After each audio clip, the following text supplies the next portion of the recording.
कुबेर का अहंकार। यह एक पौराणिक कथा है। कुबेर तीनों लोकों में सबसे धनी थे।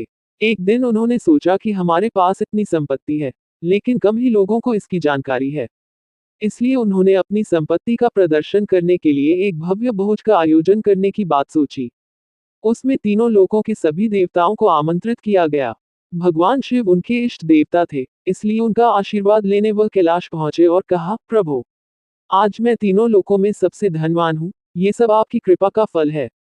अपने निवास पर एक भोज का आयोजन करने जा रहा हूँ, कृपया आप परिवार सहित भोज में पधारने की कृपा करें। भगवान शिव कुबेर के मन का अहंकार ताड़ गए, बोले, वत्स, मैं बूढ़ा हो चला हूँ, कहीं बाहर नहीं जाता। कुबेर गिड़गिड़ाने लगे, भगवान, आपके बगैर तो मेरा सारा आयोजन बेकार चला जाएगा। तब शिव जी ने कहा, एक उपाय है, मैं अपने छोटे बेटे गणपति को तुम्हारे भोज में जाने को कह दूंगा। कुबेर संतुष्ट होकर लौट आए। नियत समय पर कुबेर ने भव्य भोज का आयोजन किया। तीनों लोकों के देवता पहुंच चुके थे। अंत में गणपति आए और आते ही कहा, मुझको बहुत तेज भूख लगी है। भोजन कहाँ है? कुबेर उन्हें ले गए भोजन से सजे कमरे में। सोने की थाली में भोजन परोसा गया। क्षण भर में ही परोसा गया सारा भोजन खत्म हो गया। दोबारा खाना परोसा गया, उसे भी खा गए।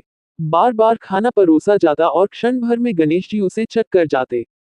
थोड़ी ही देर में हजारों लोगों के लिए बना भोजन खत्म हो गया, लेकिन गणपति का पेट नहीं भरा। वे रसोई घर में पहुंचे और वहां रखा सारा कच्चा सामान भी खा गए, तब भी भूख नहीं मिटी। जब सब कुछ खत्म हो गया तो गणपति ने कुबेर से कहा, जब तुम्हारे पास मुझे खिलाने के लिए कुछ था ही नहीं तो तुमने मुझे न्योता क्यों दिया था? कुबेर का अहंकार चूर चूर हो गया।